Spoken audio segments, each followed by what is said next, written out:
We're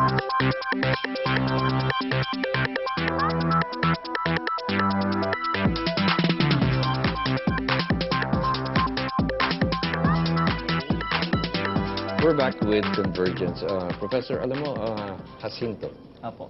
what is there to learn from Jacinto who was inspired also by the works of Rizal, yung Kartilya? Oh, yun nga po. What is the significance of this to our present-day lives? Tingin ko po yung aral mismo. Kasi yung Kartilya ay yung aral ng katipunan. Aral na, hindi na sinasaulo, pero isinasa puso ng bawat katipunero. At isinasagawa. Sinasagawa. Pansinin po ninyo, yung mga katipunero, wala silang bayad. Pero bakit sila lumaban sa himagsikan kapag alam nilang mamamatay sila? Kasi naniniwala sila dun sa aral ng katipunan na isinapuso nila. Magbibigay po ako ng ilang halimbawa no? Para sa kapakanan ng ating mga manonood. Kinikilabutan ako sa klase pag binabanggit ko ito. Ilang halimbawa ni Emilio Jacinto. No? Na Sinabi 20 niya, years old nung sinulat niya. No? Oo, About that time. sinabi niya, ang taong matalinoy may pag-iingat sa bawat sasabihin at matutong ipaglihim ang dapat ipaglihim. Ipagtanggol mo ang inaapi at kabakahin ang umaapi.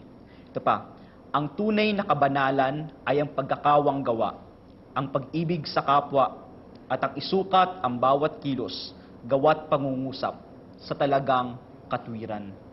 Ito maganda. Mabinanggit pa rito, ang di mo ibig gawin sa asawa mo, anak at kapatid, ay huwag mong gagawin sa asawa, anak at kapatid ng iba.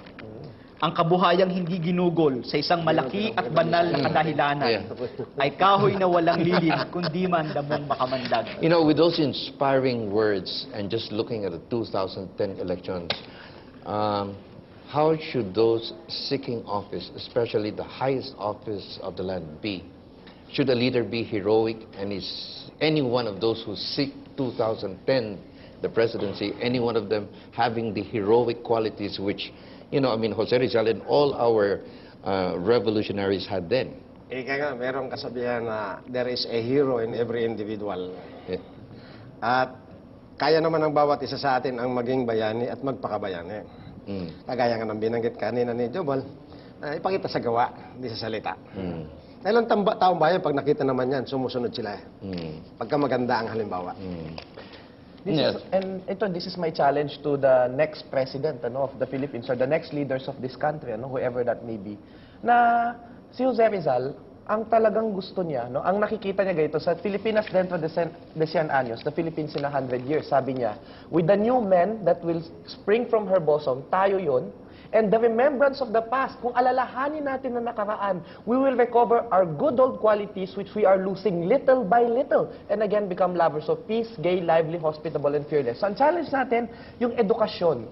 Sana po, yung next Secretary of Education, i-review natin yung Makabayan. Napakaikli ng pagtuturo ng kasaysayan sa high school at elementary. I-review natin yan kasi yung kasaysayan napakahalagang sangkap na ma-feel natin na tayo ay buong bansa, isang buong bansa. We've run out of time, but just one final word from you. Joba. How should we teach to our young people a sense of history, ang pagtingin sa nakaraan para makarating tayo kung saan natin gusto papunta? Opo. Ang pinakadahilan kasi kung bakit tayo nag-aaral ng kasaysayan, nakaraan, para maunawaan natin ang kasalukuyan. Sa tingin ko lang po, sana makita natin doon sa pangyayari sa ating kasaysayan, ano ang nangyari sa mga Pilipino? Bakit tayo nagkaganito? Sa ano tayo ngayon?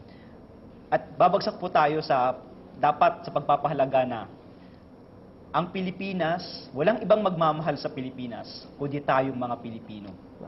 A final word from you, Doctor. Well, yung ipaparaphrase ko na lang yung sinabi ni Jobal, no? Actually, kay Dr. Jose Rizal ito. Ang kasalukuyan ay resulta ng kahapon. At ang kinabukasan ay binubuo sa kasalukuyan. Sa makatwid, ang kahapon, kasalukuyan at kinabukasan ay iisa. Hindi natin matatakasan ang kasaysayan. Yung mga bayani po natin, Sir Freddy, namatay sila nang hindi iniisip yung kanilang sariling kapakanan. Pwede nang umuwi na sila Wala akong pakinabang sa bayan. Pero namatay sila, naghirap dahil sa ating lahat. So, sana maging worthy tayo doon at maniwala tayo doon sa paniniwala nila sa atin na bawat isa sa atin pwedeng maging bayani. Nasa ating mga kamay ang pagkilos. Paano? Thank you very much, Dr. Luis Camaraderi, De La Salle University, Professor Michael Chua, VP for Philippine Historical Association, and of course Professor Jonathan Balsamo, Professor of Philippine History at Ateneo. It's a pleasure to learn always something about our history. You know, we cannot afford to postpone the call for heroism. Every day is the right time to look within ourselves and answer to the need for our nation to be loved and cherished beyond ourselves. As we celebrate the day as Spanish-Philippine Friendship Day, so too do we celebrate the past when the lives of our young women and men rose to the challenge of their times and became the heroes of our revolutionary history. May the inspiration of Jose Rizal and the Indios Bravos of that time converge within our hearts and minds and be an integral part of our national and personal lives. I'm Freddy Abando, thanking you all for having joined us this evening, and God bless.